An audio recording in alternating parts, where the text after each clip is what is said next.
Buenos Aires, capital federal de la Nación Argentina, hoy día 4 de julio de 1976, siendo las 10:30 de la mañana, el funcionario que suscribe este acta, jefe de la Comisaría 37, comisario Rafael Fensore, hace constar lo siguiente: que siendo las horas 7:55 de la fecha, se recibe por el aparato telefónico del Estado 513333 un llamado telefónico anónimo que dice: en la finca de Estomba, 1942, se produjo un grave hecho de sangre. Con tal motivo, se traslada junto a personal a sus órdenes al lugar del hecho y, penetrando por la puerta señalada, se accede al primer piso por una escalera. Una vez allí, se observa un pasillo de unos 12 metros de largo y a ambos lados del mismo varias habitaciones. En todas ellas se observan las luces encendidas y hacia la derecha de la escalera se ve una biblioteca y frente a ella una especie de sala de estar. Colocados en la puerta de acceso a dicha sala, se observa que sobre el piso de la misma se encuentran 5 cuerpos de personas de sexo masculino, los que todavía calientes presentan signos evidentes de estar muertos mediante la acción de disparos de armas de fuego, por cuanto se observan grandes charcos de sangre y desparramados por toda la habitación cápsulas y proyectiles de calibre 9 milímetros. Para facilitar su identificación, los cadáveres son numerados del 1 al 5 y en razón de encontrarse en el lugar el menor Rolando Antonio Sabino, argentino de 16 años, que manifiesta conocer a los habitantes de la casa, se procede a identificarlos. El número 1, Salvador Barbeito. El número 2, Alfredo Kelly. El número 3, Alfredo Liden. El número 4, Emilio Barletti. El número 5, Pedro Dufo.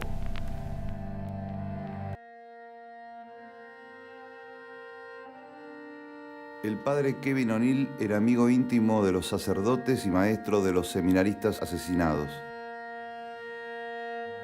Después del crimen, su vida cambió para siempre. Fue el padre O'Neill quien me llevó por primera vez a la capilla donde se encuentra el registro indeleble de la masacre. Al ver la alfombra, comprendí que esta historia debía ser contada y comencé la investigación.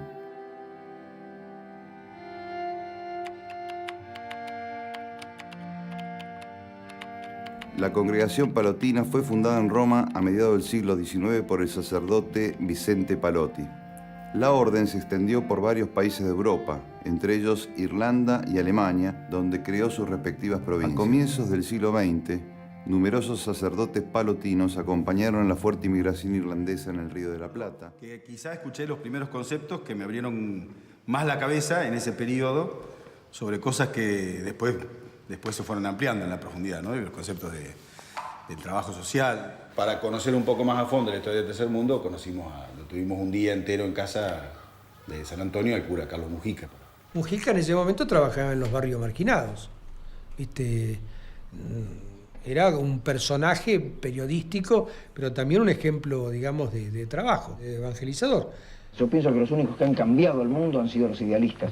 El más grande de todos los idealistas ha sido Jesucristo, que soñó que un día los hombres todos íbamos a dejar de ser pecadores, y dio la vida por eso. Yo creo que el que no es idealista es un cadáver viviente. Si acá no hay elecciones libres, nosotros no vamos a poder impedir que miles y miles de jóvenes engruesen los grupos guerrilleros. Porque acá ya la alternativa es límite. Pablo VI condena la revolución violenta en la Populorum Progressio, a no ser, dice, en el caso de tiranía evidente y prolongada, que ponga en peligro los bienes de las personas y de la comunidad. Monseñor, ¿para usted el movimiento tercermundista es político? Bueno, no le puedo negar de que últimamente estoy teniendo una preocupación al respecto, ¿no? En cuanto a ciertas manifestaciones que pareciera que tuvieran cierta orientación hacia lo político. Tengo esa preocupación.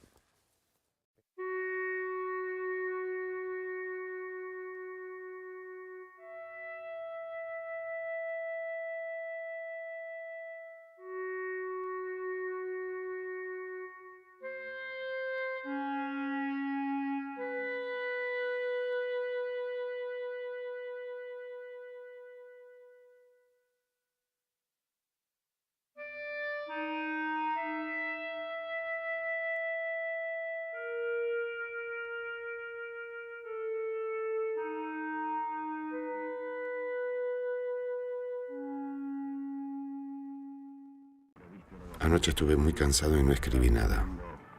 Entre reuniones y entrevistas anduve bastante ocupado. Esta madrugada se produjo el golpe. Asumen Videla, Macera y Agosti. Ahora son las 23 horas. Me siento mejor que otras veces, más resuelto a no jugar más con mis pensamientos. La cosa es demasiado seria. 34 obispos de nuestro país tratando graves e importantes asuntos para la marcha de nuestra iglesia.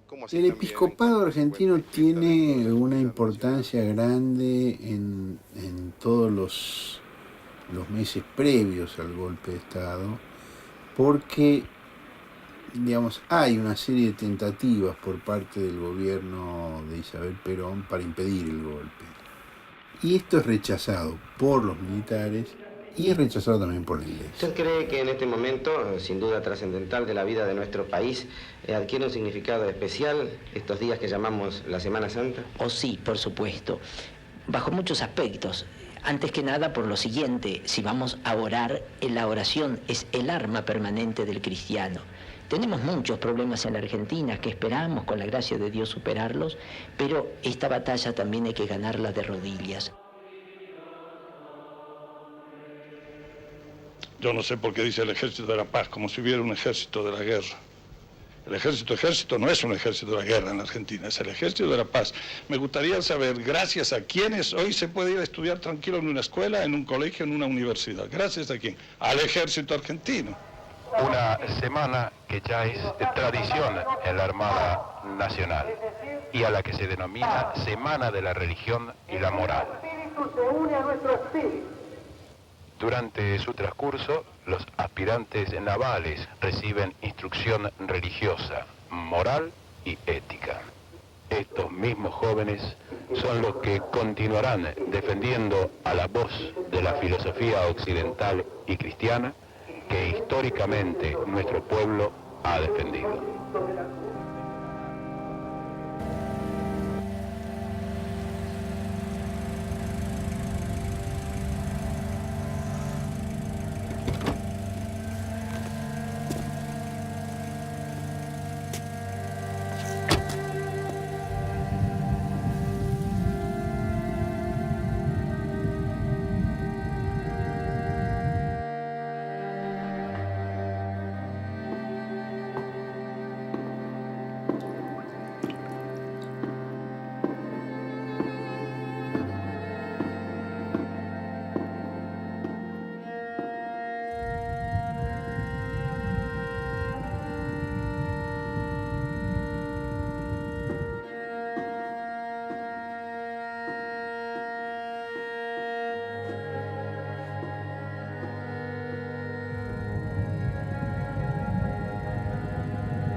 A la mañana del mismo día, Rolando Sabino, que era un joven que tenía 16 años en aquel momento, va a la parroquia con el objetivo de hacerse cargo de tocar el órgano, ¿cierto? Era el organista de la parroquia. Me extrañó un poco ver la iglesia cerrada, pero bueno, también era bastante temprano, ¿no? Yo creo que ese día vine antes de 7:30. Entonces quedé esperando en la puerta de la casa parroquial. Y bueno, se iba acercando a las 8 y bueno, encontré alguna forma de entrar a la casa por una ventana que da en el contrafrente. De ahí un poco ayudado por unas personas que ya se estaba congregando gente en la puerta como para la misa de 8, ¿no? Como veía luces en la casa, digo, bueno, deben estar, o se habrán levantado. Bueno. Después empecé a pensar que la estufa tan encendida habrá sido un escape de gas, se habrán quedado dormidos con el gas. Hasta que, bueno, después ya, cuando subí a la planta alta, ya, bueno, empieza la otra historia, ¿no?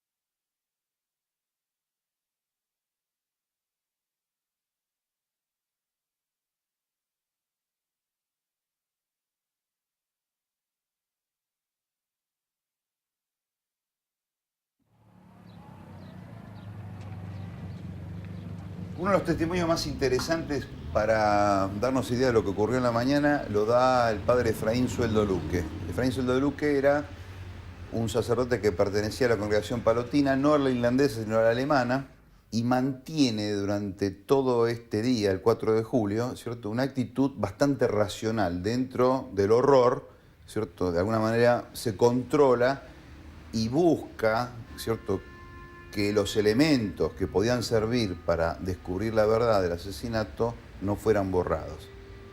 En su recorrida por la casa parroquial se da cuenta que se intentó eliminar varios de los testimonios y pruebas de la masacre.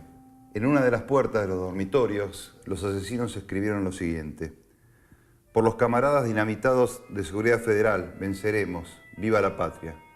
Estos zurdos murieron por ser adoctrinadores de mentes vírgenes y son MSTM. Estas dos inscripciones habían sido borroñadas.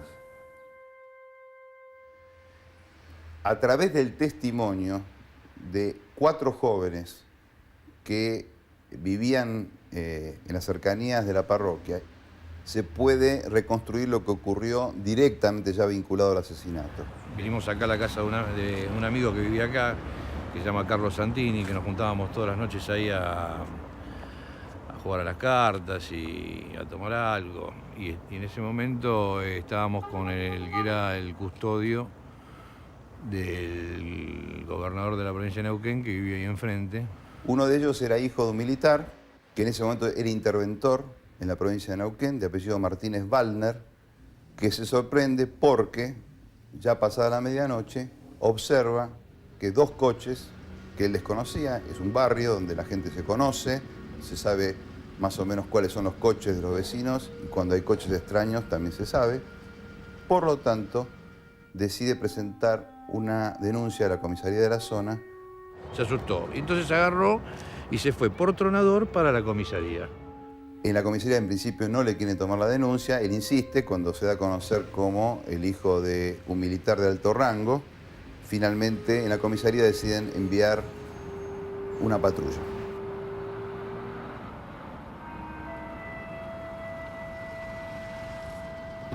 La patrulla está a cargo de un oficial que se llama Miguel Ángel Romano.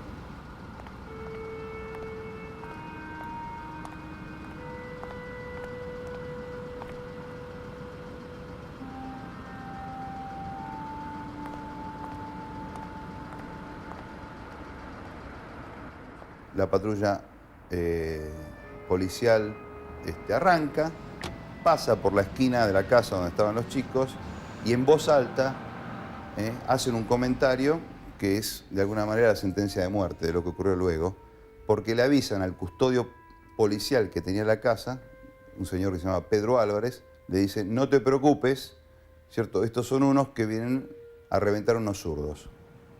En un momento de la reunión tuve que salir un poco a tomar aire y mirando hacia la parroquia veo una persona con un arma larga cruzando, que iba desde un auto hasta el jardín de la parroquia, hasta la entrada de la casa parroquial. Entonces inmediatamente regresé a la reunión y les comenté lo que había visto. Luego de un rato bastante largo, aproximadamente 1 hora y media, ven cómo los mismos que ingresaron a la casa parroquial se retiran y los autos arrancan y se van. Esto ocurre aproximadamente 3:30, 4 de la mañana. Al otro día viene mi viejo, me despierta y me dice: mira, mataron a la cura de la parroquia. ¿Cómo mataron a la cura? Entonces ahí empecé a iluminar y bueno, vine para acá a la esquina y estaba lleno de gente, estaba todo un mundo de gente. Y acá medio que nos encontramos con todo lo que estábamos esa noche ahí. Y estaba también el policía Y empezamos a hablar y el policía empezó a decir que esto, que ustedes no digan nada, que no hablen, si alguien les pregunta algo no digan nada. Incluso a mí me van a hacer pasar como que estaba de custodio en el aeroparque. Lo que tenían era un miedo pánico. Si ellos sabían que había sido la policía o... ¿Cómo vamos a declarar a la policía? Me decía. Es una locura. Yo no, tenés razón, a la policía no. Pero a alguien hay que decírselo. Y ahí viene de donde viene Leo Bordigoni, se acerca y nos dice a ver quién podía declarar, y como tenía más relación con nosotros, incluso nos dice a nosotros, y nosotros dijimos, bueno, vamos a declarar, vamos a contar lo que pasó. Entonces venimos y entramos por ahí Y ahí arriba, en la habitación esa que está ahí arriba, nos toma declaraciones Efraín, el padre Efraín. Y es Sueldo Luque, con la anuencia de autoridad del episcopado, el que toma un testimonio escrito, ¿cierto? Con una máquina de escribir, ¿cierto? Con papel, toma un testimonio escrito de todo lo que los chicos habían visto. Lo que más lamento yo, en particular, de nuestro testimonio, porque fue un testimonio que fue tirado a la basura. Claro, fue Es decir, no sirvió para nada, salvo para que alguien lo ocultara y tuviera una información confidencial, llamémoslo. Porque lo sabían ellos y lo sabía muy poca gente. Cuando me avisaron por teléfono, desde Castelar me avisaron. Yo oía las palabras, pero no las entendía. No las entendía. ¿Cómo que cadáveres y de sangre, qué sé yo cuánto? La madrugada del 4 de julio, yo soñé con la muerte de Emilio. Yo lo vi caer muerto con la ropa que él tenía puesta. Entonces me desperté muy mal. Y Gastón no estaba porque había ido a cazar con un amigo. Entonces yo fui a la misa de la mañana. Cuando salgo de la misa, una señora que no sabía, no se acordaba que Emilio estaba en San Patricio, viene corriendo y me dice, ñata, vos no sabés lo que pasó en San Patricio, mataron a... Y yo me apoyé en la pared, dije, y a mi hijo también. Como me pasaron para casa donde estaba la mamá de Emilio, ¿no? Y claro, tocó el timbre y estaban todos alertados allá. Que yo entré, ¿no? Primero, y ella salía de una pieza de atrás, ¿no?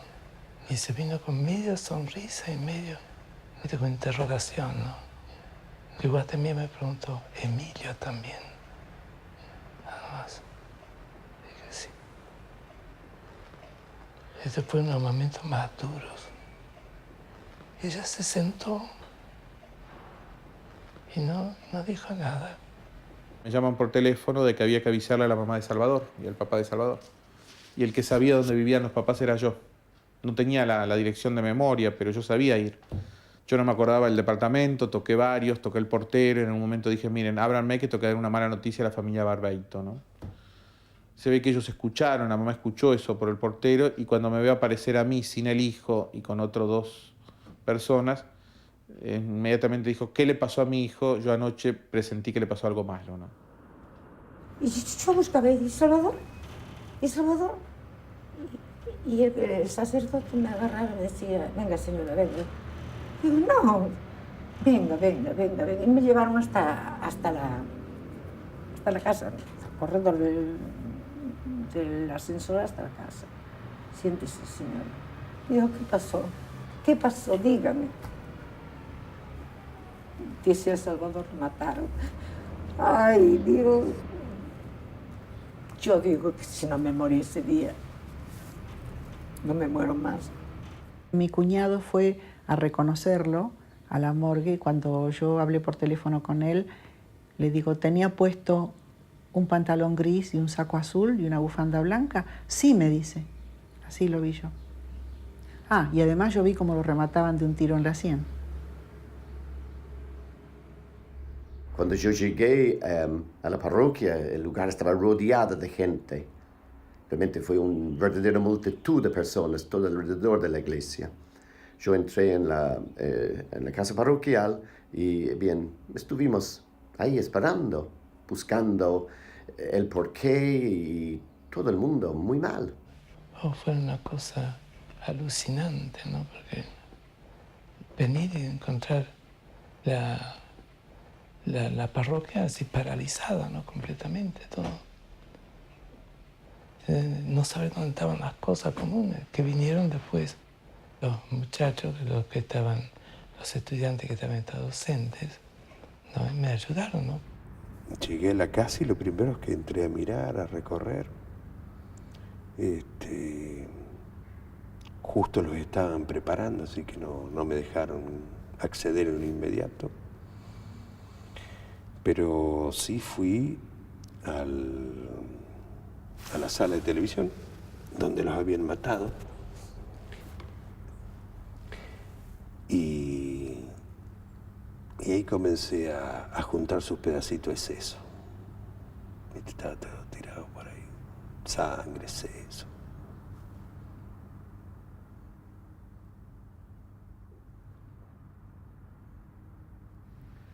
Los cadáveres son retirados para realizar las pericias, van a la morgue. Todo un trámite que hubo para que los cadáveres fueran devueltos y pudieran ser velados en la propia parroquia. Cosa o cuestión que durante varias horas las autoridades niegan. Obviamente lo niegan porque entienden, seguramente, que la presencia de los 5 cadáveres en su lugar, en la parroquia, podía constituir un elemento de irritación para la gente, de protesta, ¿cierto?, frente a un crimen alevoso que muchos ya en ese momento sabían quién había cometido. Creo que hicieron correr la voz, que se fueran porque los cadáveres el velatorio iba a empezar a las 9 de la mañana del día siguiente, una cosa así. Y O'Neill vino y paró a la gente, ¿no? Se puso en el micrófono y dijo, de acá no nos movemos hasta que no nos entreguen los cadáveres. Porque lo que no quieren hacer es entregarnos los cadáveres con nosotros acá. Recién a las 2 o 3 de la mañana llegaron de la Policía Federal con los restos. Y este también fue algo traumatizante, el hecho de llevarlos al salón parroquial abajo y encontramos los restos tapados con papel y la panza por arriba, bien, lleno de balas. Y ahí con Monseñor Leiden, con las hermanas de San Pedro Claver, con algunos de los sacerdotes, era cuestión de limpiar los restos y vestirlos para el velatorio.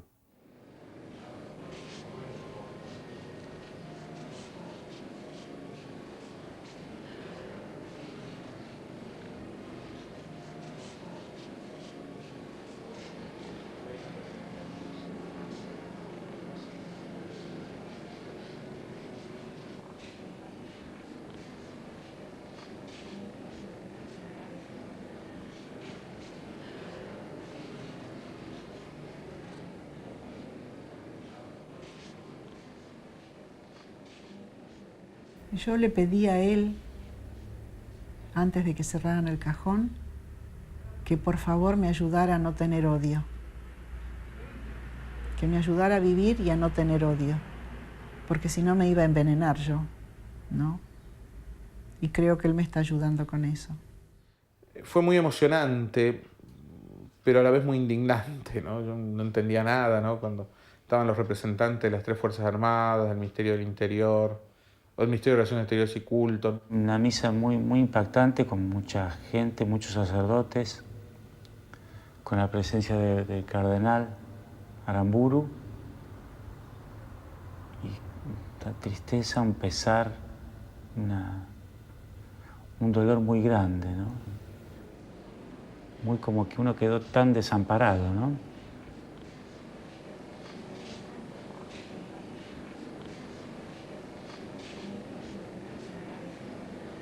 O'Neill, que estaba destruido y a su vez alerta para hacer todo él, ¿no? Por supuesto, creo que aguantó ese día y esa noche y bueno, a partir de ahí la vida del tío fue otra, ¿no? Un hombre, la mitad de él creo que estaba muerto desde aquella época, ¿no? Quizá porque tenía que ver también con toda la historia de ese proyecto.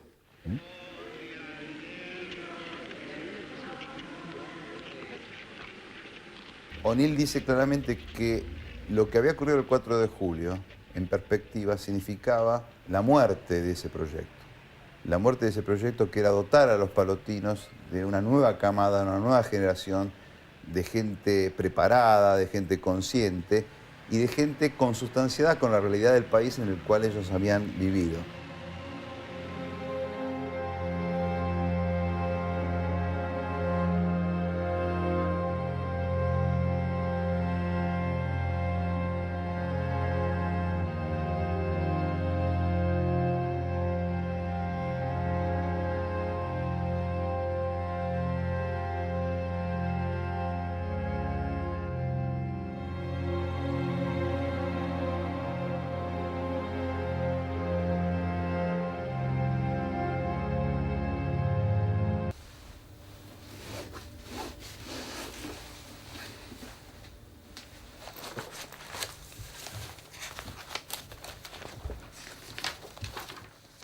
El 5 de julio, todos los diarios del país publicaron la noticia de la masacre de San Patricio y reprodujeron un comunicado del primer cuerpo del ejército que adjudicaba el crimen a grupos subversivos.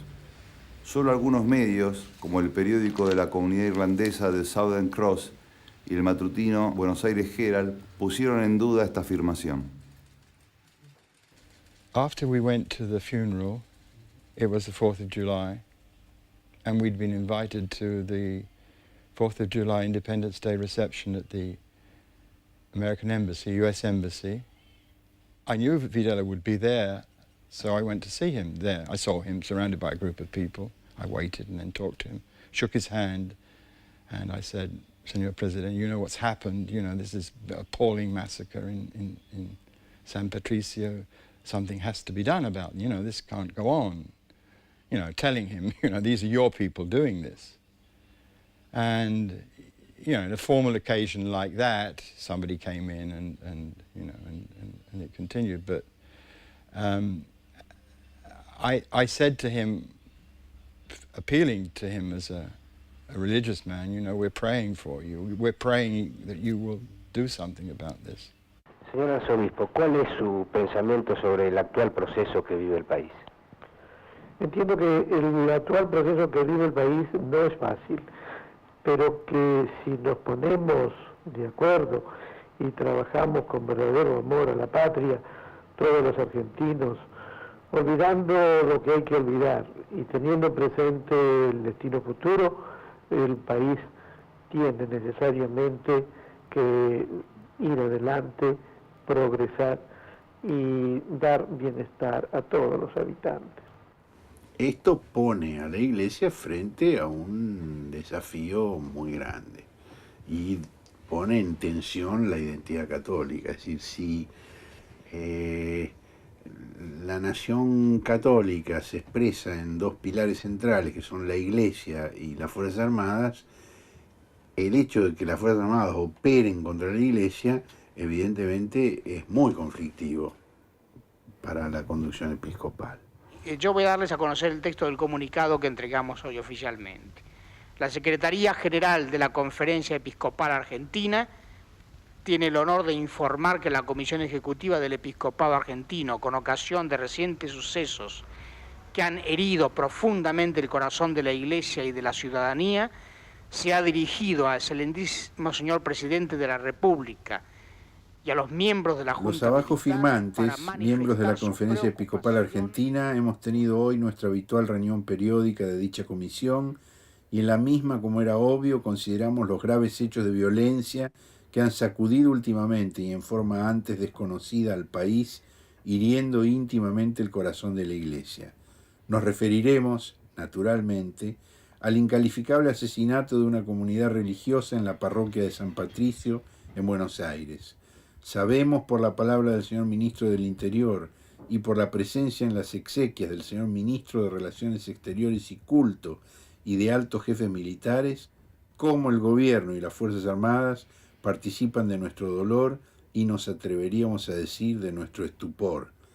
Respondiendo a la urgencia de nuestras comunidades, hemos querido hacer estas líneas seguros de la comprensión de vuestras excelencias, de quienes conocemos los altos ideales y la generosa actitud hacia la patria, sus instituciones y sus ciudadanos, haciéndonos así portavoces de mucha gente que no sabe o no se atreve a dirigirse a los jefes del país.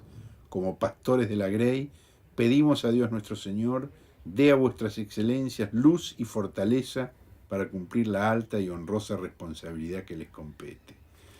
Y eran la gente que había asesinado horas antes a los sacerdotes. Y ellos lo sabían.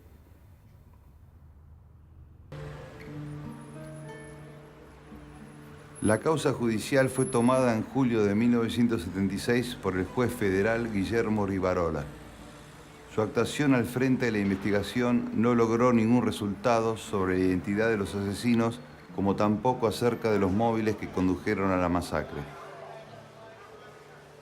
Un año después, en octubre de 1977, Rivarola dispuso el sobreseimiento provisorio sin haber procesado a persona alguna.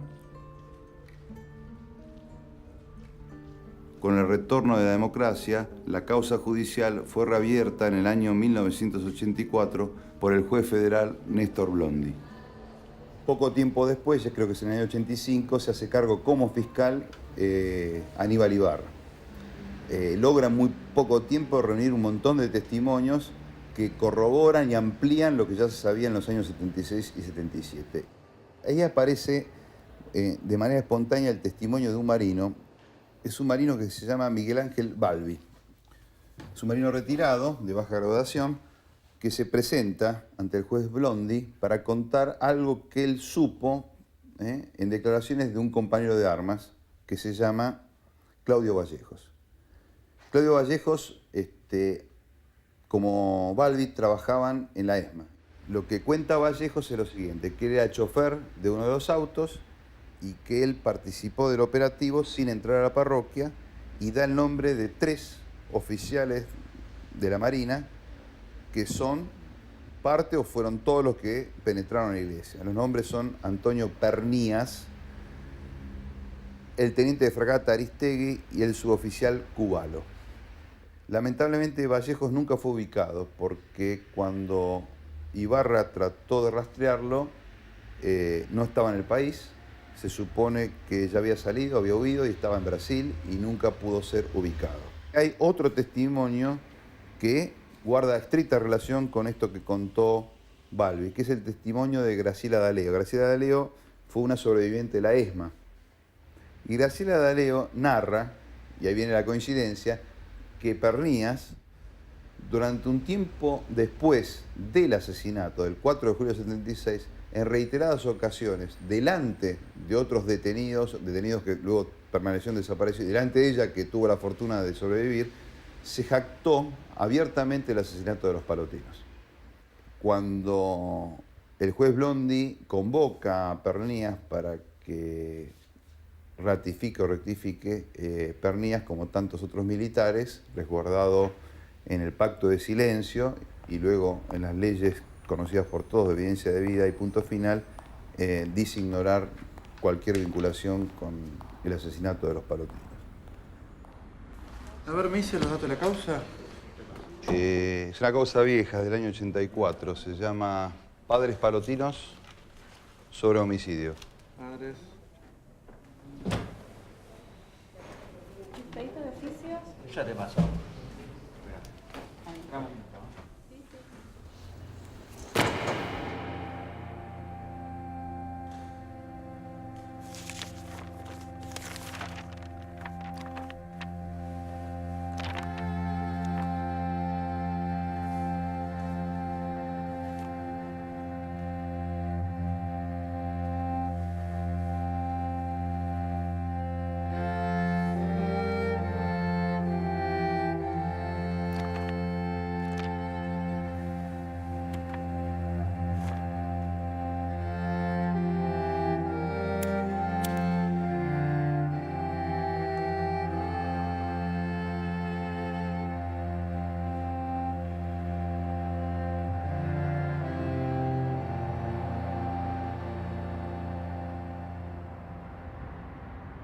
Una de las personas que me interesaba ver era al hermano de Alfredo Liden, Guillermo Liden, que era obispo auxiliar de la ciudad de Buenos Aires. Él residía en la famosa Iglesia Redonda de Belgrano.